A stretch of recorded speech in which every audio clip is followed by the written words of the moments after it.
ஆதியே துணை.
என்னுடைய முத்தி பேருடைய ஆரம்பிப்பது சொன்னால நீங்க எல்லாம் அந்த அரங்கத்தில் உட்கார்ந்துருக்கீங்க. உடம்பு உட்கார்ந்துருக்கோம், நினைவு எங்கேயும் இருக்கும்.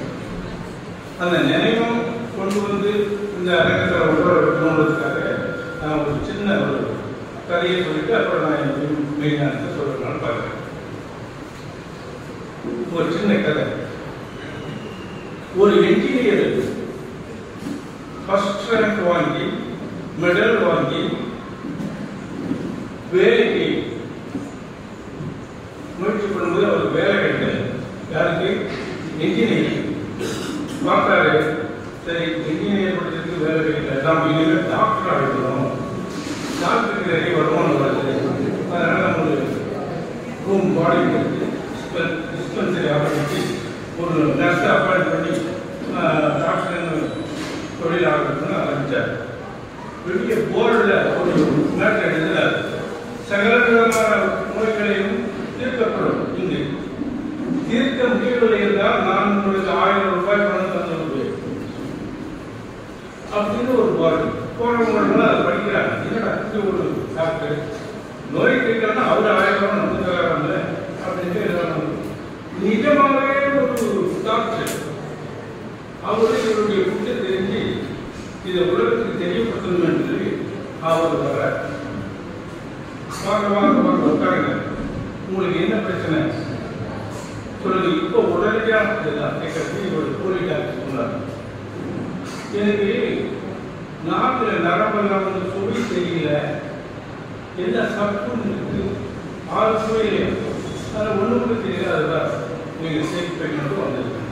இப்போ உங்களுக்கு அதை செக் பண்ணிடுறேன். அவரை உட்காரு. நர்ஸ் அந்த 27ஆம் நம்பர் பாட்டு இருக்கு, அவர் மூக்கில் 3 சுட்டு விடுங்க. அதே மாதிரி அந்த அம்மா 23ஆம் நம்பர் பாட்டு இருக்குது, ஒரு மூக்கில் மூக்கு மருந்து உடனே அவர் சொன்னாங்க, சார் இது பெட்ரோல் சார், இதை போய் மூக்கில் விட்டாலும் வந்து என்னுடைய நாட்டில் இருக்கிற நரம்பு சூழலை உணரும்போது என்ன சார் சொல்றீங்க அப்படின்னு சொல்லி அவர் சொன்னாங்க. இப்ப தெரியுதுல, சுவை வந்துடுச்சு இல்லை, இது பெட்ரோல்னு தெரியுதுல்ல, 500 ரூபாய் கொடுத்து போங்க. என்னடா இவர்கிட்ட 1000 ரூபாய் வாங்கலான்னு பார்த்தோம், நாம 1000 ரூபாய் கொடுக்கணும், 500 ரூபாய் போயிட்டேன். 10 நாள் கொடுத்து மறுபடியும் வந்தார், இவரை விடவே கூடாது அப்படின்ட்டு அர்த்தம் வரும். வாங்க வாங்க உட்காருங்க, இப்போ உங்களுக்கு என்ன பிரச்சனை இருக்கு சார்? ஞாபகம் இருக்கல, நேற்று என்ன சாப்பிட்டுன்னு தெரியல, 6 மாசம் முன்னாடி இன்னும் ஞாபகத்துக்கு 10 தான் வந்தேன், இப்போ சரி பண்ணிடுறேன், கவலைப்படாது உட்காருங்க. பிளஸ் அந்த 22ஆம் நம்பர் பாட்டு இருக்கு, அதுல 3 தொட்டு 3 குட்டி சந்தம் சார். போன முறை இதேதான் 22ஆம் நம்பர் பாட்டு கொடுத்தீங்க, இப்போ அதே இதுலயா சார் என்னுடைய ஞாபகம் பண்ணி வரப்போது? ஞாபகம் பண்ணி சரியாயிடுச்சு. அது இல்லையா 500 ரூபாய் கொடுத்துருக்கோம், 500 ரூபாய் 1000 ரூபாய் கொடுத்துருக்கோம். இவர்கிட்ட 1000 வாங்க வந்தது, இவருக்கு 1000 போயிட்டாரு. 10 நாள் கொடுத்து மறுபடியும் வந்தார், விடவே கூடாது. இந்த தடவை எப்படியும் தீர்க்க முடியாத வியாதியா சொல்லி அவரை மாட்ட வச்சு வந்தார். வாங்க வாங்க உட்காருங்க, இப்போ உங்களுக்கு என்ன பிரச்சனை? கண் பார்வை சரியில்லை சார், படிக்க முடியல, எதுக்கு யாராவது வந்தால் முட்டிக்கிறேன் முடிக்கிறேன், அதான் பிரச்சனை. கண் பார்வை சரியில்லையா, அதுக்கு எங்க பயிற்சி இல்லை, நீங்க கண்டாக்டர் போய் பாருங்க, அவர்கிட்ட காசு கொடுத்தாரு, தீர்க்க முடியாதுல்ல, கண் பார்வை இவர்கிட்ட வைத்தியம் இல்லை, அதனால நீங்க டாக்டர் போய் பார்க்கணும்னு சொல்லிட்டாரு, நீங்க காசு கொடுத்து மாட்டியா. இப்போ 1000 ரூபாய் அவர் நமக்கு கொடுக்கக்கூடாது அப்படின்னு அவர் சந்தோஷமா இருந்தார். நர்ஸு காசு கொடுத்தது, இவரும் வாங்கினாரு, பார்த்தாரு. சார் என்ன சார் 500 ரூபாய் கொடுக்குறாங்க? 1000 ரூபாய் சார், அதான் சோழ எழுதி கொடுத்தீங்க, பாருங்க தெரியல, 500 1000 தெரியல, 500 ரூபாய் இந்தாங்க, இது போயிட்டாங்க.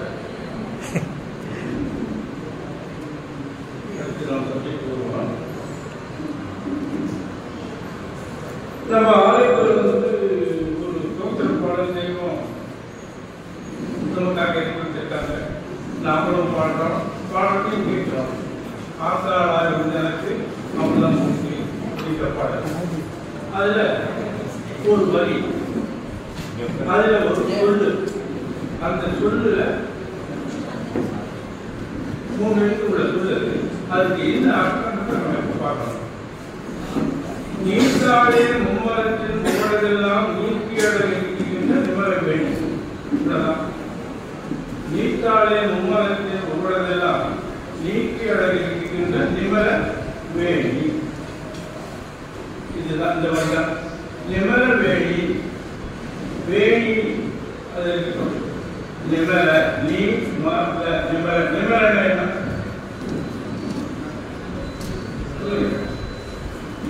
தமிழ் சொல்லு, தமிழ் தான் 3 எழுத்து நிமர. இது ஒரு எழுத்தா 2 எழுத்து, ஒரு பதமா 2 பதமா பிரிக்கணும். பதம் பகாபதம் அப்படிங்கும்போது நீ கூட்டல் மலை, மலைன்னா மரம், மும்மரம், ஆணவம் துன்பம் மாறி, நீ நீ வந்தா எதிர்ப்பதம், நீ வந்தா எதிர்ப்பதம், எங்கெங்கெல்லாம் நீ வந்து அங்கெல்லாம் எதிர்ப்பதம் ஆயிடும். மலை, நீ மலை, மரமற்ற, குற்றமற்ற, பரிசுத்தமான வேண்டி அப்படின்னு நாம தினம் படிக்கிற பாடல் தான். நிமலன்ற வார்த்தைக்கு நம்ம ஒரு பொருள் இருந்துச்சு. இது எதுக்காக இந்த நீ இருக்கணும் இது நான் சொல்றேன்னா, இந்த நீனாவ படுத்துவதாக ஒரு இடத்தை பயன்படுத்துறாரு. அதுக்காக தான் இந்த சப்ஜெக்ட் நான் சொல்றேன். படுத்துவதாக மரணமில்லா பெருவாழ்வு, சாகாக்களை இல்ல பெருக்குமா அல்பாவை சொல்லியிருக்காரு. 5 திருமுறை விளம்பரிப்பு, 6 திருமுறை விளம்பரிப்பு, அது எல்லாத்துக்கும் வந்து மரணம் காப்பது வார்த்தை பயன்படுத்துறாங்க. எங்கேயாவது மரணம் திருவாழ்வுடைய லட்சணம் அடையாளம் சொல்லியிருக்காங்களா? இல்ல. தெய்வம் 10 அடையாளம் இருக்கு, அதுக்கு 10 அடையாளம் சொல்றாங்க இல்லையா? அது போல அல்பாவில் மரணமில்லா திருவாழ்வு அடையக்கூடிய லட்சணம் எங்கேயாவது அல்பாவுக்கு சொல்லியிருக்காங்களா? இல்லை. அப்படிதான் நினைக்கிறீங்க. ஒரு இடத்துல சொல்லியிருக்காரு, ஒரு இடத்துல மரணமில்லா திருவாழ்வு அடைந்தவருடைய லட்சணம் அப்படின்னு சொல்லியிருக்காரு. கடைசியா சொல்லியிருக்காரு, 4 பாட்டில் சொல்றார், கடைசி வரிகளை சொல்றார். அங்க நீக்கினா பயன்படுத்துறார். பெரியவர் தொடர்ந்து அந்த காலத்தில் வந்து கோபம் வந்து பிச்சு சொல்லுவாங்க, அதை பயன்படுத்துறார். பிச்சுலகம் தெய்வம் பிச்சுலகம் வந்து காட்சி விட்டு போயிட்டாரு. கேட்டு தெரிந்து உடனே ஒருவரையும் தெரியல, கடைபிடி சொல்வார் இல்லை கட்டி சொல்லிட்டார். அப்பேற்பட்டவர் கடைசியா 4 பாட்டு எழுதி ஒரு முழு போயிட்டார். இதுதான் அவருடைய கடைசி பாட்டு. பிச்சுலகம் மெச்ச பிதற்றி நின்ற பேரையனே, தன்னை ஒரு பேரையனே சொல்றார். இந்த பிச்சுலகம் மெச்ச பிதற்றி அல்பாவுடைய பிதற்றின்னு சொல்றார். பிச்சுலகம் மெச்ச பிதற்றி நின்ற பேரையனே, இச்சையெல்லாம் எய்த இசைந்தருளை செய்தே, என்னுடைய இச்சையெல்லாம் எய்த இசைந்து அருளை செய்தே, என்னுடைய பேரையாகிய நான் என்னுடைய இச்சையெல்லாம் என்ன இச்சை மரணமில்லா திருவாழ்வு, அந்த இச்சையெல்லாம் எய்த இசைந்து அருளை செய்தே, அச்சரெல்லாம் தெரிந்து அவருக்கு என்ன அச்சம்? கல்வி மரணம், இந்த அச்சமெல்லாம் தெரிந்தேன், அருள் அமுதம் உண்கின்றேன். இச்சுலகம் பெற்ற பிரதேசின்ற பேரையனே, இச்சையெல்லாம் செய்தறியே, அச்சமெல்லாம் தெரிந்தேன், அருள் அமுதம் உண்கின்றேன், இச்சரம் பேர் ஆனந்த நித்திரை செய்கின்றேன். ஆனந்த நித்திரை செய்ய போறேன் ஜோதியா பொருள் சொல்றது. ஆனந்த நித்திரை செய்ய போகிறேன். இப்ப நாம் படித்ததாக இருக்கிறோம். வெளியுறவுல சவப்புலின்னு சொல்லுவாங்க, நாம படித்து எடுக்கிறாங்க. இப்போ படித்து எடுத்தா என்ன நித்திர பண்ண போறாங்க. வழக்கமான விருப்பம் நண்பர்கள் தான் அந்த நித்திர பண்ண அதாவது சொல்ற வேறு ஆனந்த நித்திரை செய்ய போகிறேன். அதுக்கு முன்னால எச்சரம் சொன்னாங்க. அது என்ன?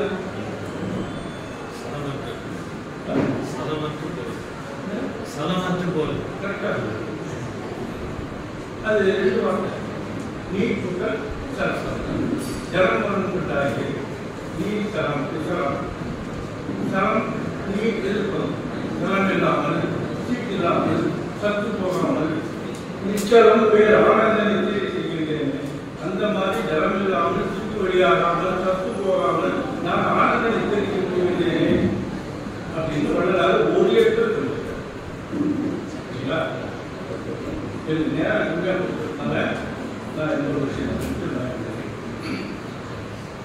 இந்த பைக்குள்ள ஒரு சந்தோஷமான 2 விஷயம் இருக்கு. ஒண்ணு தங்கமர கடைசி, இன்னொன்று வயதான கல்வி இளமையா மத்தியில் கடைசி. காயலாம் கலியன கல்விக்கும் கருணையுண்டு வள்ளலார் பாட்டையார் சொல்லியிருப்பார். அதுபோல கல்வியெல்லாம் உண்மையாக மாற்றி வைக்கின்ற ஒரு அதிசயத்தை இருக்கிறது. அதை நான் இப்போ காட்டிட்டு நான் நிறைவு செய்ய போறேன். நான் என் போக்கில் நடந்து போயிட்டு இருந்தேன். ஒரு இடத்துல சூரிய வெளிச்சத்துக்கு சவாரி வச்சது. கண்ணாடி ஓட ஆயிடுச்சுமா வெளிச்சம் தான் போய் பார்த்தா அந்த தங்கம் பூமியில் தங்கம் அதை நோக்கி பார்க்கும்போது இன்னும் கொஞ்சம் ஆழமா இருந்தது. அதை இன்னும் கொஞ்சம் முன்னாடி அழைச்சி பார்க்கும்போது அது இன்னும் ஆழமா அந்த தங்கம் புதையலானது விரிஞ்சி போது ஆழமா போகுது. அந்த மாதிரியான தங்க புதையல எனக்கு கிடைச்சது. அதே முறையான பெருந்தவம் உண்டு. அந்த ரகசியத்தை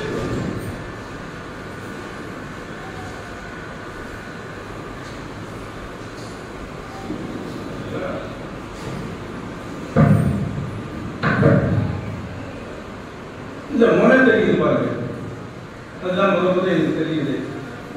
இதெல்லாம் மண் மூடி இருக்கு. அப்புறம் இந்த மண்ணெல்லாம் அகற்றி வெட்டி பார்க்கும்போது விரிஞ்சு போகுது, ஆழமாக. அதுக்கு இது வரைக்கும் எவ்வளோ பாடுபட்டு நான் அதை அந்த தங்கப்பதில் கைப்பற்றிருக்கேன்னா இவ்வளோ கைப்பற்றில. இன்னும் அதனுடைய ஆழத்தை பார்க்கல, அதனுடைய முடிவை பார்க்கல, இன்னும் போயிட்டே இருக்கிற. இதுதான் எனக்கு கிடைத்த இந்த புதையல். அந்த புதையலெல்லாம் உங்களுக்கும் கிடைச்சிருக்கு. இந்த சந்தோஷத்தை நான் உங்களுக்கு பகிர்ந்துக்கிறேன். அடுத்தது இந்த கேள்வி குமரியாளர்களோட ரகசியம். வயது மிகுந்த மூதாட்டி கண்ணமெல்லாம் துணிக்கு போய் நிறைய தவறுலாம் நரைச்சு போய் அப்படி இருக்கிற ஒரு வயது மிகுந்த பாட்டி ஒரு 20 வயசுள்ள குமரியாக இப்போ மாறப்படுறாங்க. அதுக்கு எவ்வளோ நேரம் முடிக்கும் அப்படின்னா அப்படின்னு கூட மாறிடும். அந்த ரகசியத்தை நான்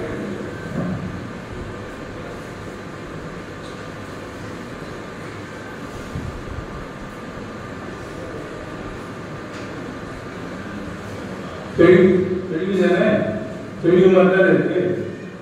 வயசான கண்ணெல்லாம் புரிஞ்சு போயிருக்கு,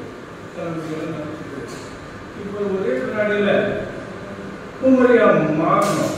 நாங்கள் இப்படிதான் இருந்தோம். தெய்வத்தை வந்து நாங்கள் அங்கி அவங்களுடைய அனுஜரிக அடையாளத்துக்கு முன்னால அங்கிருந்த நிலை இது. இப்போ நாங்கள் குமரி ஆகிட்டோம். அதுக்காக தான் எதிர்பார்க்கிறேன். இப்போ உங்களுக்கு குமரியாக இருக்கிறோம். ஓகேங்களா? இதுதான் இன்னைக்கு நாங்கள் இருக்கிற இருந்தோம். இப்போ எப்படி ஆகிட்டோம்.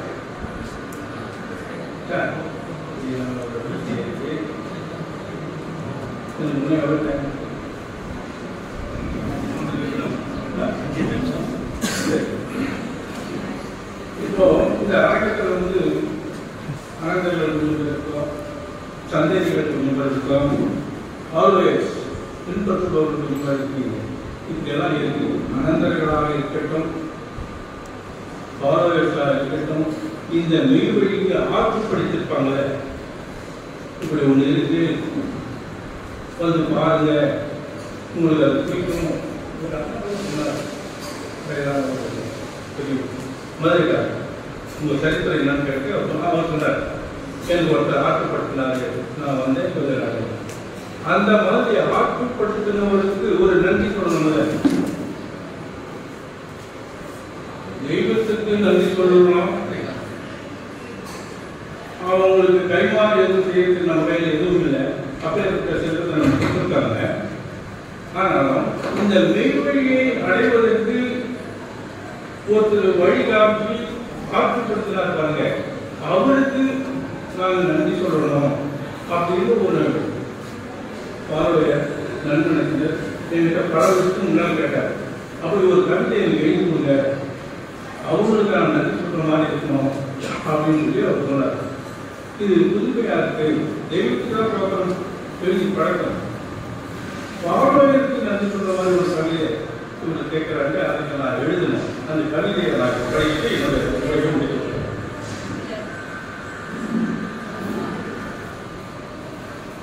இப்பதான் அந்த பேப்பர் கிடைச்சது, அதை உங்களுக்கு சொல்றேன்.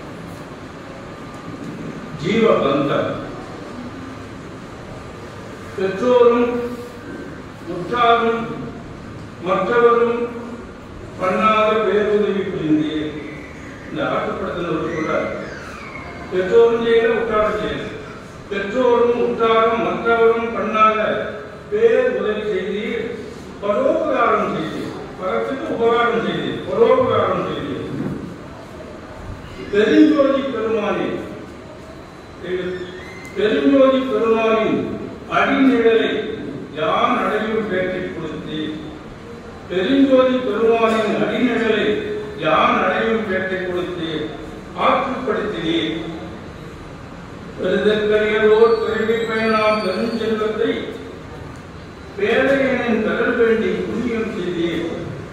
பெருதற்கரியதோர் பிறவி பயனாம் பெரும் செல்வத்தை நான் பேதையனின் பெறல் வேண்டி புண்ணியம் செய்தீர். பெரிய உள்ளம் கொண்டவரே பாட்டுப்படுத்தினார். பெரிய உள்ளம் கொண்டவரே, மெய்வழியை கொண்டவரே, வேலென்று பிறவியரே, உம்மை நமஸ்கரிக்கின்றேன். எண்ணில் கோடி நமஸ்காரம். பெற்றோரும் முத்தாரும் மற்றவரும் பண்ணாத பேருதவி புரிந்தீர், பரோபகாரம் செய்தீர். பெருங்குவதி பெருமானின் அடிநடலை நான் அடையும் பேட்டை கொடுத்தீர், ஆற்றுப்படுத்தினீர். பெருதற்கரியதோர் பிறவி பயனாம் பெரும் செல்வத்தை பேதையனேனும் பெறல் வேண்டி புண்ணியம் செய்தீர். பெரிய உள்ளம் கொண்டவரே, மெய்வழியை கண்டவரே, பேரன்பு பிறவியரே, உம்மை நமஸ்கரிக்கின்றேன். எண்ணில் கோடி நமஸ்காரம் நமஸ்காரம்.